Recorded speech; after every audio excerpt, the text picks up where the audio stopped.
Bismillahirrahmanirrahim. This was Sunday, 3rd March, the news that talks about women in politics.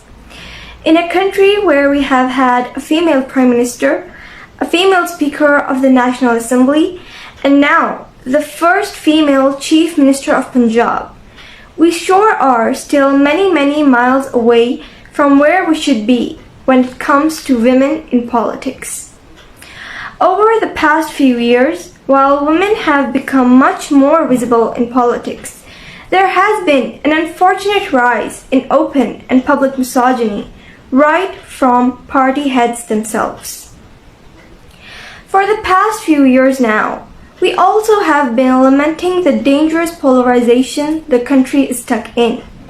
One potent example of the consequences of such a good versus evil way of doing politics would be the recent incident in the Khyber Pakhtunkhwa Assembly where PMLN lawmaker Sobia Shahid was physically assaulted by PTI workers with shoes, a cigarette pack, and other objects. Why?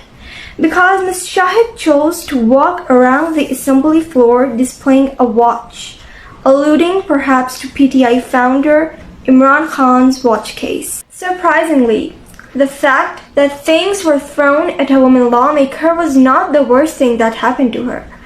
The kind of sexual verbal abuse directed at her by men in the gallery is a terrifying reminder that while we may have had many firsts for women in politics, but the reality is that it is a treacherous journey for a woman if she enters mainstream politics in the country. The reaction to the assault of Sobia Shahid in the KP Assembly was as one would expect: denial, gaslighting, and blaming the victim.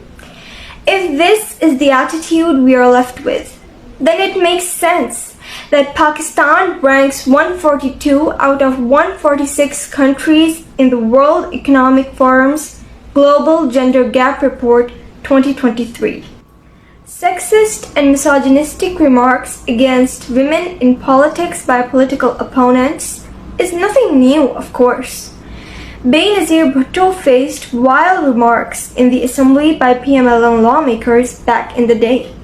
Khaja Asif's tractor trolley remarks against Shri Mazari on the floor of the House are still fresh in everyone's memory. Gandapur's remarks inciting violence against Maryam Nawaz a few years ago made headlines. The crackdown against female PTI workers and leaders shows that political participation by women is still a very difficult path. When political parties were awarding tickets before the 2024 general elections, there were hardly any women in those committees. When political parties don't have women in their decision-making process, how can we expect our patriarchal society to change? What this comes down to is for our political parties to first change their attitude towards women in politics and make substantial changes to ensure that women are given more representation in the parties.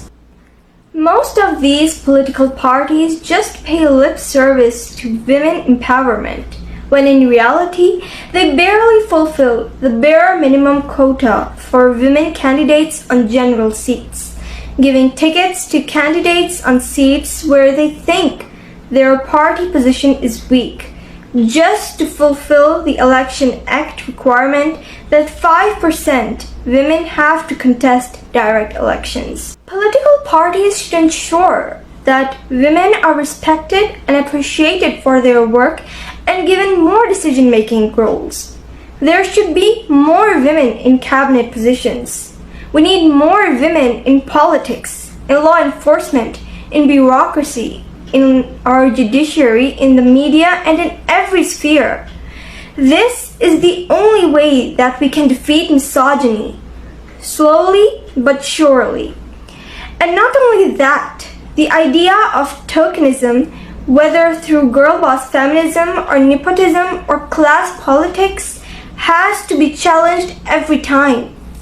But every criticism directed towards women has to be just that, criticism, not sexism.